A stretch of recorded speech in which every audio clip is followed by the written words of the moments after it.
ஓம் சாந்தி. VK. Surajbhai அவர்களின் தாரணை வகுப்பு. பாபா நம் அனைவருக்கும் சத்திய தன்மையின் சக்தியை வழங்கியிருக்கிறார். முதன்மையான சத்தியத்தின் சக்தி சத்திய ஞானமாகும். அடுத்தது சத்தியமான ஆத்மாவின் சொரூபத்தின் அறிமுகம். மூன்றாவது பரமாத்மாவின் சத்திய சொரூபம், அவரது சத்திய தாமம், அவரது சக்திகள் ஆகியவற்றின் அறிமுகம்.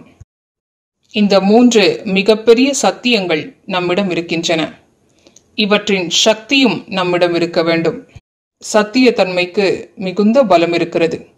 பகவானுடைய மகா வாக்கியத்தை நினைவு செய்வோம். எங்கே சத்தியம் இருக்குமோ அங்கே நான் இருக்கிறேன். மேலும் எங்கே நான் இருக்கிறேனோ அங்குதான் வெற்றி இருக்கிறது. எனவே நாம் நமது சத்தியத்தன்மையின் சக்தியினை அதிகரித்து கொண்டே செல்வோம். நமது சத்தியத்தன்மை தூய்மை தன்மையாகும். இந்த தூய்மை தன்மையின் சக்தியினை அதிகரிப்பதால் நாம் சத்தியத்தன்மையின் பலத்தை உணர முடியும். சிலருக்குள் என்ன பலவீனம் இருக்கிறது என்றால், அவர்கள் கூறுகிறார்கள், நான் சத்தியத்தின் பாதையில் நடக்கின்றேன்.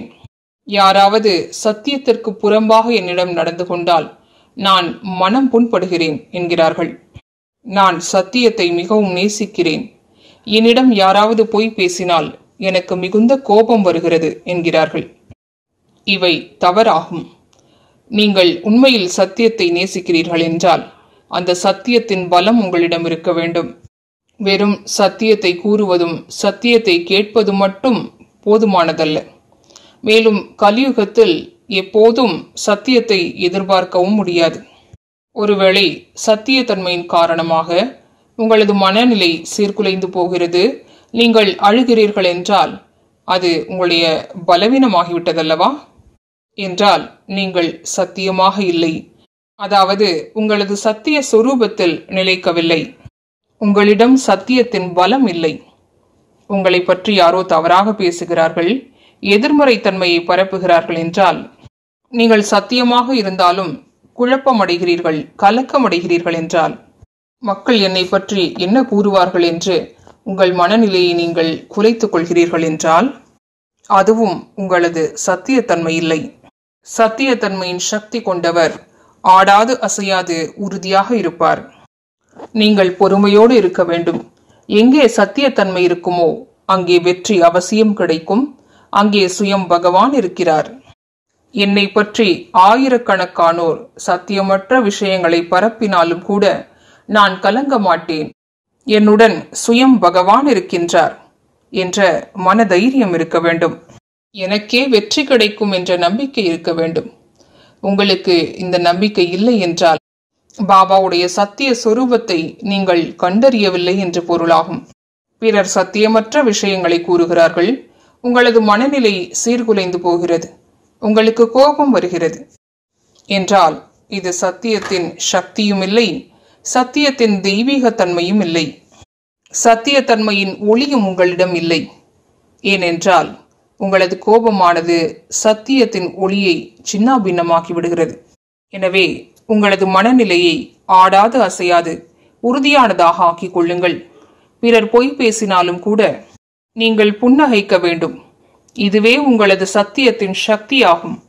உங்களது சத்தியத்தன்மையின் சக்தியால் அவருக்கு அப்படிப்பட்ட அதிர்வலைகளை பரவச் செய்யுங்கள்.